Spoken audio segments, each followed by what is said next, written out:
Hi, Collective. I'm Ancient, and I have a message for you all.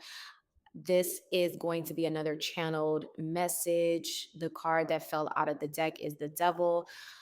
I'm going to be giving my interpretation of the spiritual significance of this energy as relates to the major arcanas and how you can apply it into your life. Now, I know when you're thinking the devil is isn't that the worst card besides death you can pull on yourself?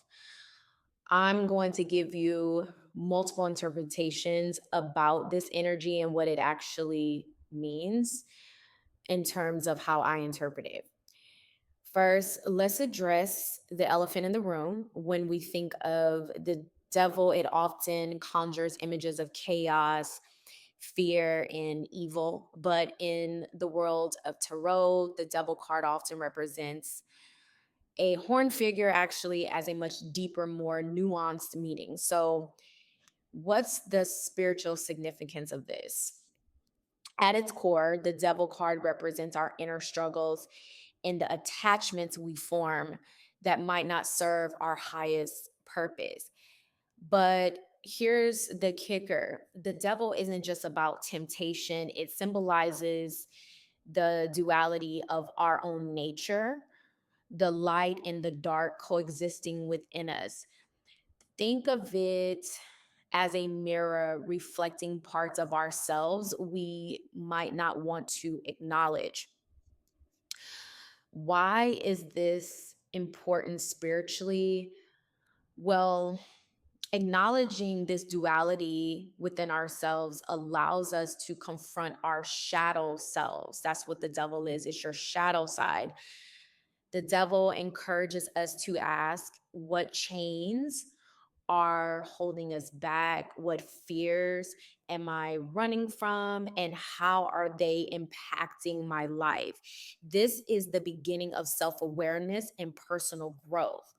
As I've stated in the past, the devil at times can get people excited. For those of you who read your own cards, especially if you're pulling them as it relates to love matters, because you associate the devil with obsession and attachment. But as I stated, nothing comes nothing is positive when you create attachment. When you're attached to something, there is the energy or the temptation of exploitation of yourself and other people. So let's now break down what it means to actually pull this card in a reading. If you draw it, it's not necessarily something to panic. It's a call to examine the ways you might be giving away your power.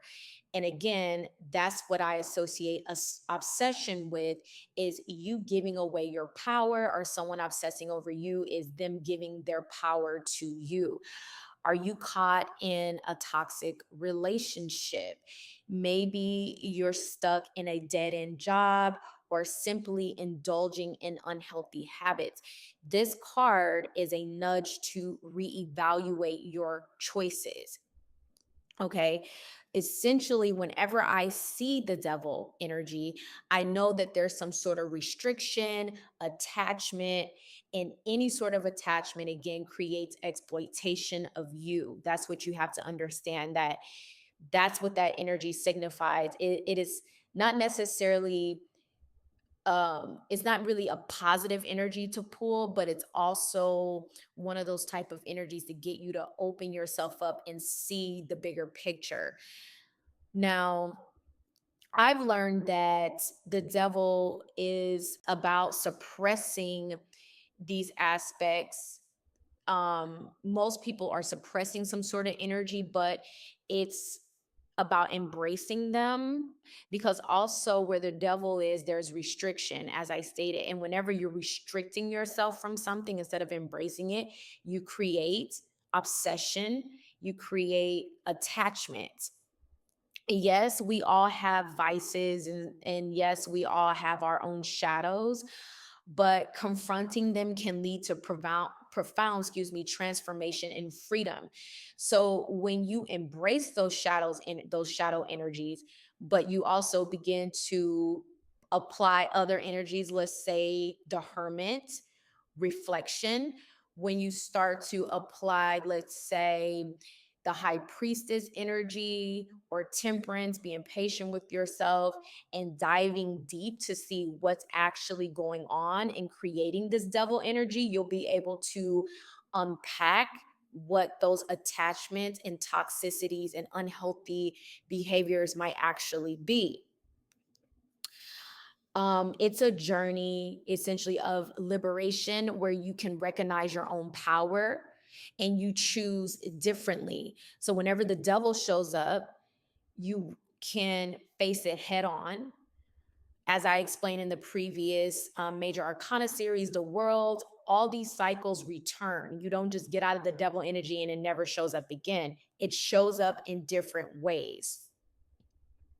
The devil card can guide you to break free from self imposed limitations and discover what true empowerment feels like when you break those chains. At the end of the day, the devil serves as a reminder that we have the tools within us to transcend our own fears. And spiritually isn't just about the light, it's also about healing the darkness and transforming it into something powerful. By doing so, we can embody our truest selves. So, essentially, as I've stated, whenever I pull the devil, when I'm doing general collective messages for you all, I always pause and I take a step back to see what's actually happening within that energy. And I'm also nudging you all to open yourself up to see why that energy is coming up. So if the devil gets pulled and you get a sense of excitement, that is your lower ego, because your lower ego is telling you, oh my goodness, this person's in love with me, they're attached to me, they're obsessed with me. And that's not necessarily a good thing, especially if it's an unhealthy obsession or attachment. So the next time you pull the devil, take a moment to embrace it, ask yourself thorough questions, explore your own darkness and boundaries, and open the door to self exploration. Because in the tarot, just like in life, there's always more than what meets the eye. So I hope you all found this message insightful and a bit more. I hope that it gave you clarity on this particular energy, so that if you pull this for yourself, you have an idea of what you're actually looking for and what this actually means for yourself or another person. Um, because typically, as I stated, the devil, when it shows up, there's healing that's needed, there is a fear or a behavior that needs to be tackled, and a vice that needs to be explored within you or within that other person. Okay. Thank you so much for listening, and I'll talk to you soon.